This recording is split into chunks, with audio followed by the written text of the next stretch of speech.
ఆ, అయితే రిటైర్ అయ్యి 3 ఏళ్ళు అవుతుంది. ఆ? రిటైర్డ్ అయ్యి 3 ఏళ్ళు అవుతుంది.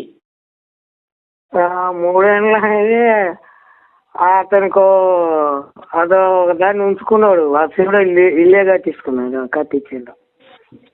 ఏ ఊరు కట్టించిర్రు? ఈయన కట్టించిండా? ఇదే కట్టించిండు రామకు. ఆ, సోకులు ఎక్కువ, గుడ్డోడే కానీ ఆ, సోకులు ఎక్కువ, ఎవరు దేకడు ఇప్పుడు అన్నీ. అట్లనా? కాదన్నా, అయితే ఇప్పుడు ఈయనకు భార్య ఉందా మరి? ఉన్నది భార్య ఉన్నది, పిల్లలు కూడా ఉన్నారు. పిల్లలు ఇంకో దాన్ని ఉంచుకుండా ఆ, 2 కళ్ళు కనబడి ఈయన ఎట్లా మరి అదాన్ని ఎట్లా ఉంచుకున్నాడే దీన్ని? ఇక అదే మన అదృష్టం మనకి అట్లా కలిసి వచ్చింది. ఆ, ఇప్పుడు అది ఎమ్మెల్సీ పింఛన్ వస్తుంది, యూనివర్సిటీ పింఛన్ వస్తుంది, ఆ, యూట్యూబ్ ఛానల్లో ఈ డబ్బులు వస్తాయి. అంటే ఇట్లా మాట్లాడిన కొద్ది పైసలు ఇచ్చిపోతారా? వ్యూవర్స్ ఉంటారు కదా, ఆ, ఆ, ఆ. ఇంతమంది చూస్తే అన్ని వేల డబ్బులే వస్తాయి వానికి. ఆ, ఆ, ఆ. అయితే పిల్లికి కూడా బిచ్చం పెట్టడు. అట్లా. అయితే అప్పుడు ఛానల్లోళ్ళు బాగా ఛానల్లోళ్ళు పిలుస్తుండే ఆయన. అప్పుడు అన్ని ఛానళ్ళు పిలిచేది. 10 టీవీకి CEO ఉన్నాడు కదా. 10 టీవీ సిఇఓకు. అప్పుడు 10 టీవీ పెట్టింది కదా CPM వాళ్ళు, ఇప్పుడు అమ్మేరు కానీ. ఇప్పుడు 10 టీవీ పెట్టినప్పుడు ఈయననే పెట్టేది CEOగా. అచ్చా అచ్చా అచ్చా. అయితే అప్పుడు బాగా చర్చలకు పిలిచేది అప్పుడు మనకు రిటైర్మెంట్ కాకముందు. రిటైర్మెంట్ అయిన నుంచి పిలుస్తలేరా? పిలుస్తలేరు.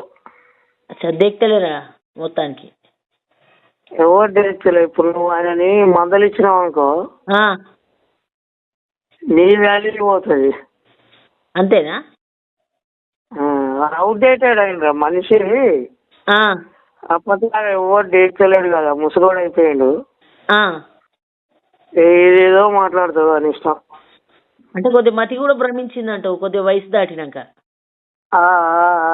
వాడు ఫీల్డ్ మీద ఉంటే మనం విమర్శిస్తే మనకు కూడా వాల్యూ పెరుగుతుంది. ఇప్పుడు దాన్ని ఎందుకు పనికిరాను పట్టుకొని మనం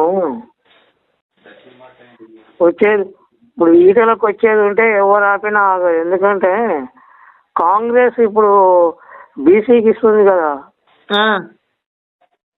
బీజేపీ కూడా బీసీకే ఇస్తారు, ఓసీకి ఇయ్యరు. కానీ యూట్యూబ్లలో గట్టిగా మాట్లాడుతుండు కదన్న మరి వీడు. యూట్యూబ్లో ఎవరు చూస్తారా? ఈ బీజేపీ పార్టీ యూట్యూబ్ చూసి డిసైడ్ అవుతుందా? మొత్తం కెపాసిటీ చూస్తుంది. ఇప్పుడు ఈటల రాజేందర్కు సొంతంగా ఒక పార్టీ పెట్టేంత కెపాసిటీ ఉంది తెలుసా? ఆ కెపాసిటీని చూసి పదవి ఇస్తుంది. కానీ ఈ కోడ్ కిస్క ఊరబిస్క అది ఏదో అంటే వాళ్ళు పరిగణలోకి తీసుకుంటారా? అదే అదే అదే. నెంబర్ అయితే పంపిస్తానే. నంబర్ పంపించండి అన్న ఒకసారి. ఓకే.